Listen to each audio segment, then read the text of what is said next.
الحمد لله وحده والصلاة والسلام على من لا نبي بعده. أعوذ بالله من الشيطان الرجيم. فمن أظلم ممن كذب على الله وكذب بالصدق إذ جاءه أليس في جهنم مثوى للكافرين والذي جاء بالصدق وصدق به أولئك هم المتقون لهم ما يشاءون عند ربهم ذلك جزاء المحسنين. سبحانك لا علم لنا إلا ما علمتنا إنك أنت العليم الحكيم. رب اشرح لي صدري ويسر لي أمري واحلل عقدة من لساني يفقه قولي واجعل لي وزيرا من أهلي رب زدني علما وارزقني فهما. ثم گرامی قدر بھائیوں بہنوں اور پیارے بچوں، اب دیکھیں کہ یہ لوگ تمہارے موت کا منتظر ہیں، یہ مشرکین مکہ، یہ منافقین مدینہ، اطراف کے مشرک قبائل اور دنیا کی کفریہ اور شرکیہ طاقتیں، لیکن ان کو بھی تو مرنا ہے. لیکن فمن اظلم ممن کذب علی اللہ، یہ دیکھا جائے کہ ظالم کون ہے اس معاشرتی میدان میں. تو اس سے بڑھ کر ظالم کون ہو سکتا ہے کہ جو اللہ رب العزت کی طرف جھوٹ نسبت دے. شرک سب سے بڑا جھوٹ ہے. اور پھر جن لوگوں کے پاس کتاب تھی اور ان کو آن حضرت صلی اللہ علیہ وسلم پر ایمان لانا چاہیے تھا اور آپ کے ساتھ دینے تھے، انہوں نے بھی تو جھوٹ بولا. اس سے قطع نظر کہ ان کے اندر بھی شرکی عقائد آ گئے. سیدنا عیسیٰ علیہ السلام کو بھی اللہ سے شریک کیا، ان کے والدہ محترمہ کو بھی، اور یہودیوں نے بھی یہی کچھ کیا اس سے پہلے. تو اس کے علاوہ آن حضرت صلی اللہ علیہ وسلم کی جو نشانیاں تورات و انجیل میں موجود تھیں، ان نشانیوں کو بھی انہوں نے مسخ کیا. وَكَذَّبَ بِالصِّدْقِ إِذْ جَاءَ، اور وہ سچائی جب ان کے پاس آ گئی، صداقت ان کے پاس آ گئی، تو اس کو بھی انہوں نے جھٹلا دی. یعنی جناب محمد رسول اللہ صلی اللہ علیہ وسلم اور اللہ کی کتاب. تو کیا بات ہے، أَلَيْسَ فِي جَهَنَّمَ مَثْوًى لِلْكَافِرِينَ، کیا جہنم کافروں کا ٹھکانہ نہیں ہوگا؟ پھر ان کو یاد رکھنا چاہیے اور ان کو اس کے لیے تیار ہونا چاہیے کہ یہ جہنم ان کا ٹھکانہ ہی ہوگا.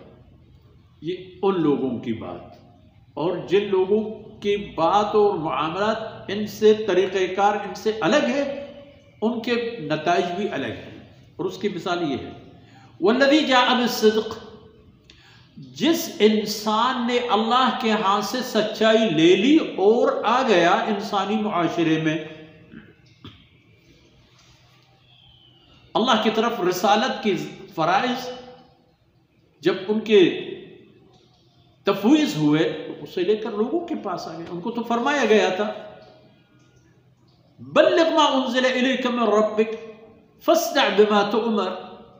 جب یہ باتیں آپ صلی اللہ علیہ وسلم پر آ گئی تو اب ان کو باہر نکلنا تھا. اب معاشرے میں آپ صلی اللہ علیہ وسلم رسول اللہ کی حیثیت سے آئے تھے. 40 سال پہلے تو وہ شریف اور اعلیٰ نسب و حسب اور بہترین کردار کے مالک محمد تھے، جو الصادق بھی تھے اور الامین بھی. لیکن اب وہ محمد الصادق والامین محمد الرسول اللہ ہے. جب یہ نوبت آ گئی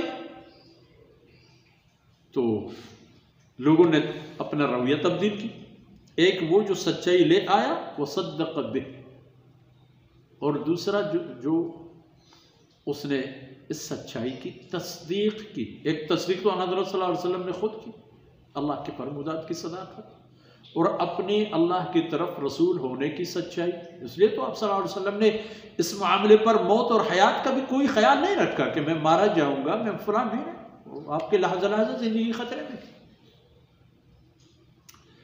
لیکن چونکہ حق اور سچ پر تھے اور حکم الہی بھی یہی تھا تو ڈٹے رہے. اور صدقہ بھی کا ایک اشارہ سیدنا ابو بکر صدیق رضی اللہ عنہ کی طرف بھی جاتا ہے بقول مفسرین. علانیہ میدان کے اندر سوسائٹی کے قدم قدم اور ایک ایک دروازے پر ایک ایک فرد کے سامنے تصدیق کرنے والا پہلا انسان ابو بکر صدیق ہے. اگرچہ سیدتنا خدیجۃ الکبریٰ رضی اللہ عنہا سیدنا ابو بکر صدیق رضی اللہ عنہ سے اس معاملے میں پہل کر چکی، کہ وہ تو گھر کی خاتون تھی اور پورا معاشرہ ان کے کنٹرول میں نہیں تھے، لیکن صدیق اکبر ایک تو ان حضرت صلی اللہ علیہ وسلم کے قریب ترین دوست اور ساتھی، اور پورے وادی مکہ کا دوسرے درجے پر دوسرے نمبر پر شریف ترین انسان. ان حضرت صلی اللہ علیہ وسلم کا نام پہلے ہوتا تھا اور دوسرے نمبر پر ابو بکر صدیق، اور اس کے بعد دیگر لوگوں کی باری آتی تھی. کسی نے بھی کہا لا الہ الا اللہ محمد رسول اللہ. فرمایا اولئک هم المتقون، یہی لوگ ہیں متقین تقوی دار. تو پھر ان متقین کا کیا ہوگا؟ لَهُمْ مَا يَشَاءُونَ عِنْدَ رَبِّهِمْ، قیامت کے دن ان کے رب کے سامنے ان کی مشیت چلے گی، ان کے ناز نخرے چلیں گے، جو چاہیں گے وہی کچھ ہوگا. وَذَلِكَ جَزَاءُ الْمُحْسِنِينَ، فرماتے ہیں نیک کردار والوں کو اسی طرح جزا دیا جاتا ہے، ان کو اسی طرح ان کے اعمال کا صلہ اور مزدوری مل جاتی ہے. تو ظالم سب سے بڑا وہ ہے وہی انسان جس نے اللہ کے بارے میں جھوٹ نسبت کی اور صداقت کو اور سچائی کو جھٹلا دیا، تو ان کے لیے جہنم ٹھکانہ ہو گیا.